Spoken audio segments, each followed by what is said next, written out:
तो बात करते हैं एक और गवर्नमेंट जॉब की जो है OICL में यानी oriental insurance company India limited में, जो पूरी तरह गवर्नमेंट ऑफ इंडिया के अंतर्गत आती है। यहाँ पे ये लोग रिक्रूटमेंट कर रहे हैं। 100 नंबर ऑफ पोस्ट है। एडमिनिस्ट्रेटिव ऑफिसर स्केल 1 केडर है जो इस कंपनी में लिया जा रहा है। टोटल 100 पोस्ट है। सबसे पहले इंपॉर्टेंट डेट्स के बारे में चर्चा कर लेते हैं। तो आपका रजिस्ट्रेशन जो है वो 21 मार्च से शुरू हो जाएगा और लास्ट डेट रहेगा रजिस्ट्रेशन का वो है 12 अप्रैल 2024। सो 12 अप्रैल 2024 तक आपको आवेदन कर देना है। आवेदन ऑनलाइन ही किया जाएगा और आवेदन करने के लिंक मैं आपको अपने डिस्क्रिप्शन में या फिर मेरे इंस्टाग्राम पेज IBPS_गुरुजी पे या फिर मेरा टेलीग्राम चैनल IBPS गुरुजी पे प्रोवाइड कर दूंगा। तो उन सभी के लिंक भी आपको डिस्क्रिप्शन में मिल जाएंगे। एग्जाम्स आपके जो ऑनलाइन होंगे वो रहेंगे मई या फिर जून 2024 में। अब बात करते हैं वैकेंसीज के बारे में। तो वैकेंसीज स्ट्रीम वाइज लिए जा रहे हैं, यानी अकाउंट्स डिपार्टमेंट में भी 20 नंबर ऑफ पोस्ट है, एक्चुरियल के लिए 5 नंबर ऑफ पोस्ट है, इंजीनियर के लिए 15 पोस्ट है, इंजीनियरिंग IT के लिए 20 पोस्ट है, मेडिकल ऑफिसर के लिए 20 पोस्ट है, लीगल के लिए 20 पोस्ट है। टोटल देखा जाएगा तो 100 पोस्ट बन जाएगी। अब इसका बाइफर्गेशन कैटेगरी वाइज करना चाहोगे तो SC के लिए 13 पोस्ट, ST के लिए 7 पोस्ट, OBC के लिए 26, EWS के लिए 9, अनरिजर्व के लिए 45। तो ये इस तरीके से वैकेंसी डिस्ट्रीब्यूशन है, जहाँ पे जो PWBD कैटेगरी है उनके लिए भी रिजर्वेशन रखा गया है, जो आप यहाँ नीचे देख सकते हो। ठीक है। प्रोबेशन पीरियड की बात करें तो 1 साल का रहेगा from the date of joining the duty. आगे बढ़ते हैं और जानते हैं इमोल्यूमेंट्स एंड बेनिफिट्स, यानी आपको सैलरी कितना मिलेगा। तो देखो, बेसिक पे आपका शुरू होगा 50,925 रुपये से और आपका अप्रोक्सीमेटली सैलरी बनेगा 85,000 पर मंथ। इसके अलावा जो भी आपको पर्क्स या बेनिफिट्स मिलने वाले होंगे वो तो आपको मिलेंगे ही मिलेंगे। एजुकेशनल क्वालिफिकेशन की बात करें तो वो देखना है 31 दिसंबर 2023 के अनुसार a candidate must possess the minimum qualification as listed in the table below from a recognized university और any equivalent qualification recognized as such by central government. तो देखते हैं टेबल। तो सबसे पहला डिसिप्लिन है अकाउंट्स का, जहां पे बोला गया है BCom डिग्री चाहिए विथ मिनिमम 60% और अगर आप SC/ST कैटेगरी से बिलोंग करते हो तो 55% भी चलेगा फ्रॉम अ रिकॉग्नाइज्ड यूनिवर्सिटी। यानी अगर आपने BCom किया है 60% मार्क्स है तो आप आवेदन कर सकते हो अकाउंट्स डिसिप्लिन के लिए। सेम अगर वो नहीं है तो MBA विथ फाइनेंस है तो भी आवेदन कर सकते हो। यहाँ पे कोई परसेंटेज क्राइटेरिया मेंशन नहीं है। चार्टर्ड अकाउंटेंट फ्रॉम ICAI तो भी आवेदन कर सकते हो। Cost and management accounts from the institute of cost accounts of India earlier known as cost and works accountants. तो ये देखो, ये तीनों चीज़ के लिए परसेंटेज क्राइटेरिया नहीं है। अगर आप इन तीन में से किसी भी एक में किया है तो आप आवेदन कर सकते हो और BCom से किया है तो 60% ज़रूरी है।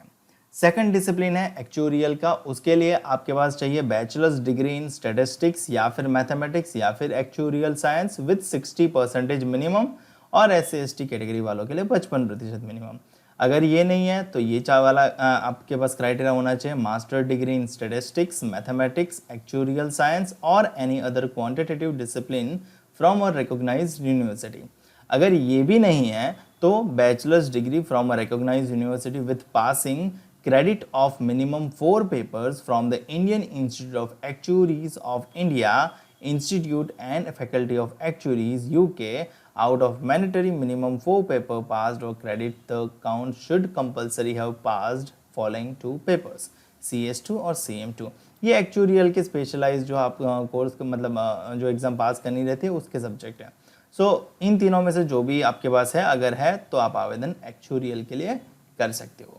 उसके बाद इंजीनियर्स IT आ जाता है। तो उसमें आपके पास BTech होना चाहिए इंफॉर्मेशन टेक्नोलॉजी में, कंप्यूटर साइंस में, इलेक्ट्रॉनिक्स एंड कम्युनिकेशन में या विथ मिनिमम 60% मार्क्स और SC/ST वालों के लिए 55%।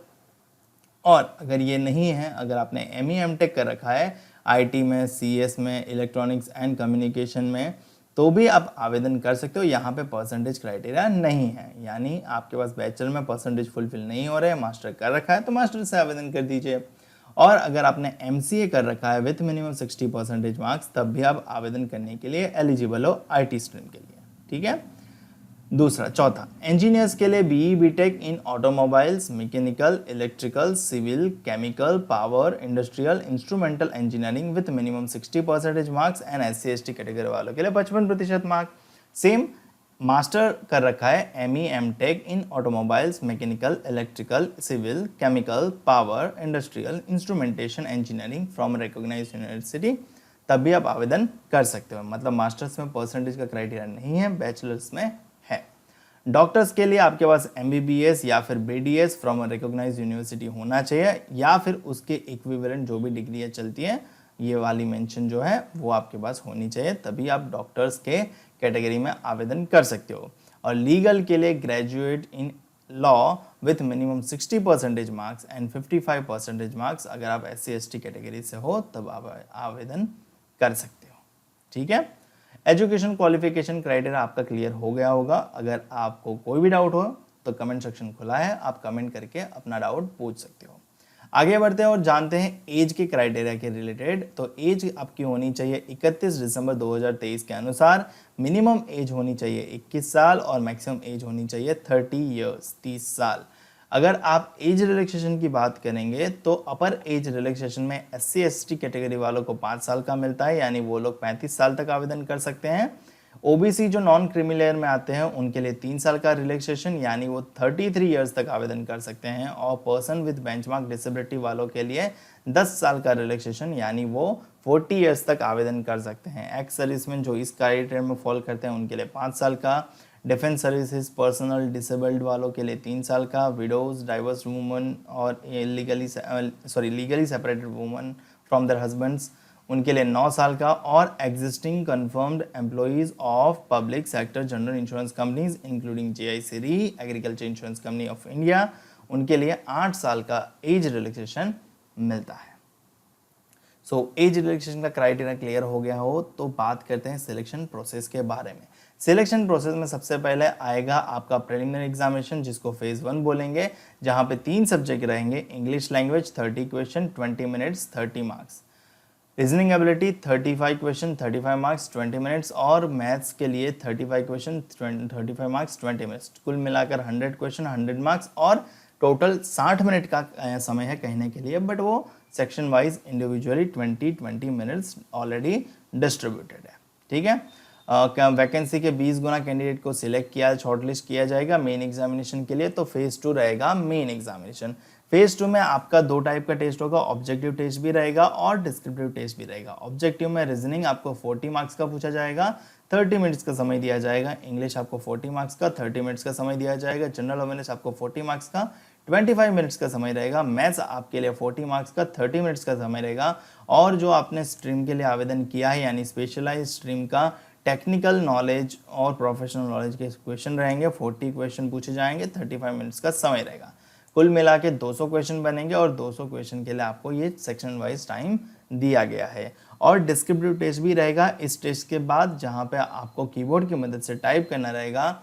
उसके लिए आपको 30 मिनट्स का ड्यूरेशन दिया जाएगा, 30 मार्क्स का पेपर रहेगा, जहाँ पे इंग्लिश की टेस्ट ली जाएगी। आपको एक लेटर राइट करना रहेगा, 10 मार्क उसके मिलेंगे, और ऐसे राइट करना रहेगा, उसके 20 मार्क रहेंगे। टोटल 30 मार्क्स और 30 मिनट्स आपको टाइम मिलेगा। आपको डिस्क्रिप्टिव पेपर इंग्लिश में ही टाइप करना रहेगा और कीबोर्ड की मदद से टाइप करना रहेगा। डिस्क्रिप्टिव टेस्ट के लिए क्वालिफाइंग मार्क्स ऑलरेडी डिसाइड कर दिए गए हैं। 30 में से 15 मार्क आपको लाने हैं, 13.5 मार्क और 30 mark for SC ST candidate और PWBD कैंडिडेट के लिए लाने ही हैं। ठीक है।